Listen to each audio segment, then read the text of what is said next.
साक्ष्य मिले हैं वो नालंदा से, कहां से, इसके अलावा मुंगेर से, और इसके अलावा दक्षिण बिहार के कुछ और जिले से, पूरा पाषाण काल के दौरान 1 लाख वर्ष पूर्व से लेकर के 12,000 ईसा पूर्व तक के जो समय है वो पूरा पाषाण का।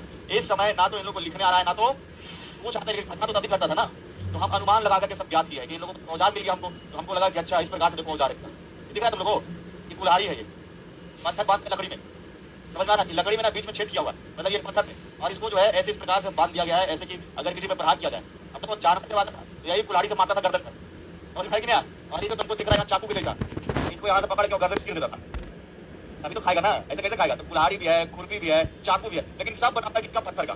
किसका? आपको अगर अभी इसको कुछ भी देखना है, समझना है कि कैसा हुआ होगा, तो कुछ नहीं करना, यूट्यूब में जाना, अफ्रीकन ट्राइब सर्च कर देना, अफ्रीका में अभी वैसे ट्राइब रहते हैं, एक बार जाएगा, छपकेगा, पकड़ेगा, और एकदम एक टब लाएगा, पानी गर्म करेगा, उसी में डाल देगा, समझ में आ रहा है, पानी के साथ जो वाइल एक तरफ सूप बन गया, और एक तरफ जो बर्फ में नमक छिड़केगा और खींच के खाएगा सब मिलके, समझ नहीं समझा? तुम लोग नहीं दिखाएगा क्या?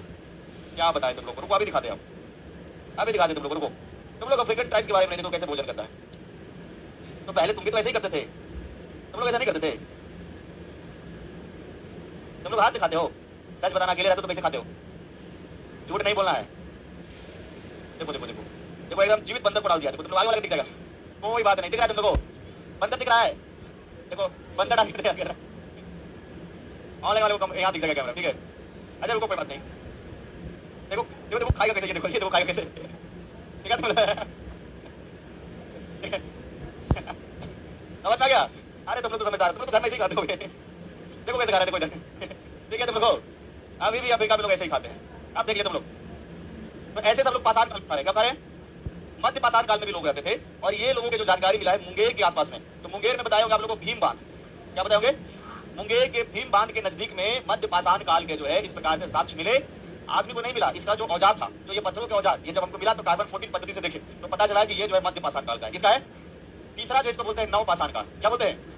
नव पाषाण काल की सबसे बड़ी उपलब्धि हमने बताया होगा आपको, पत्थरों के साथ साथ हड्डियों के बने हुए औजारों का प्रयोग करने लगे। पहले केवल पत्थर के औजार थे, उसके बाद लाभ यह है कि पत्थर के औजार जो उसको कैरी करना बड़ा मुश्किल था।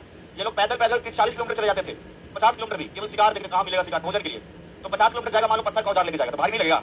बाद में बड़े जानवर का मृत शरीर देखा, हाथी का शरीर देखा, तो उसका जो हड्डी है उसी हड्डी को घीस घीस करके नुकीला बना दिया, तो हड्डी तो भाई क्या था, हल्का था, तो छोटे छोटे औजार बनाना शुरू कर दिया। और ऐसे ही जो है उपलब्धि जो है नव पाषाण काल। तो नव पाषाण काल में बिहार में महत्वपूर्ण स्थान है, जरा ध्यान से देखो। एक जगह इसका नाम है चेचर, चेचर कहाँ है? वैशाली। उसके बाद एक है चिराद, कहाँ है? चिराद कहाँ है?